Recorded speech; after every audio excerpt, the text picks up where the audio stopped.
आज चाहिँ म तपाईहरुलाई पेपे बैंकको एप्लिकेसन युज गरेर 7-Eleven अनि लसनबाट चाहिँ कसरी हामीले क्याश पैसा चाहिँ विथड्र गर्न सकिन्छ एनी टाइम है त। त्यसको लागि तपाईले फर्स्टमा पेपे बैंकको एप्लिकेसन खोल्नुस् र तपाईको घर नजिकैमा रहेको लसन या 7-Eleven को एटीएम मा जानुस्। त्यसपछि तपाईले एप भित्र रहेको कादोरेसो एटीएम भन्ने अप्सन देख्न सक्नुहुन्छ। सो त्यसमा तपाईले क्लिक गर्नुस्। सो यहाँ चाहिँ तपाईलाई दुईवटा अप्सन हुन्छ, 7-Eleven को एटीएम बाट लिन तपाईले विथड्र गर्ने कि लसनबाट विथड्र गर्ने भन्ने अप्सन हुन्छ। त्यसपछि तपाईले यो सुकिन सुरु भन्ने अप्सनमा क्लिक गर्नुस्। त्यसपछि तपाईको क्यामेरा चाहिँ अन हुन्छ।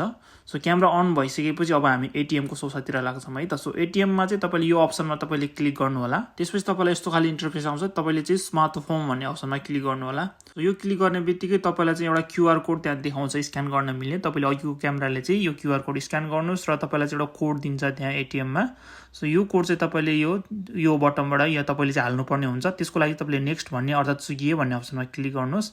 अनि यहाँ चाहिँ तपाईको जुन नम्बर हाल्नुपर्ने या दिएको नम्बर हाल्नुपर्ने हुन्छ त्यो नम्बर चाहिँ तपाईले हाल्नुपर्ने हुन्छ है त। यहाँबाट नम्बर हालिसकेपछि यो कन्फर्म भन्ने अप्सनमा क्लिक गर्नुस् अनि तपाईले एकछिन वेट गर्नुस्। त्यसपछि तपाईको चाहिँ यस्तो खाली इन्टरफेस देखाउँछ अनि यसलाई पनि कन्फर्म गर्नुस्। कन्फर्म बटनमा क्लिक गर्ने बित्तिकै यस्तो खाली इन्टरफेस आउँछ। यहाँ चाहिँ तपाईले आफ्नो आन्सो बाङ्गो अर्थात पिन नम्बर हाल्नुपर्ने हुन्छ, 4वटा डिजिटको यो हाल्नु होला। पिन नम्बर हालेपछि तपाईले चाहिँ विथड्र गर्नुपर्ने अमाउन्ट हाल्नुपर्ने हुन्छ र कति विथड्र गर्न चाहनुहुन्छ त्यो अमाउन्ट चाहिँ तपाईले विथड्र गर्नुपर्ने अमाउन्ट चाहिँ यहाँ लेख्नु होला, कति विथड्र गर्न चाहनुहुन्छ।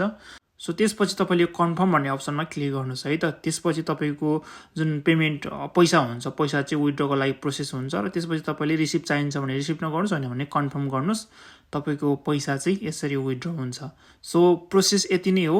र तपाईले अहिलेसम्म पनि पेपे बैंकको अकाउन्ट खोल्नु भएको छैन भने जापानको सबैभन्दा फेमस पेपे बैंक हो र एकदमै इजी हुन्छ तपाईलाई चलाउन पनि। पैसा विथड्र गर्न, डिपोजिट गर्न, ट्रान्सफर गर्न सबैमा चाहिँ तपाईलाई एकदमै सजिलो हुन्छ।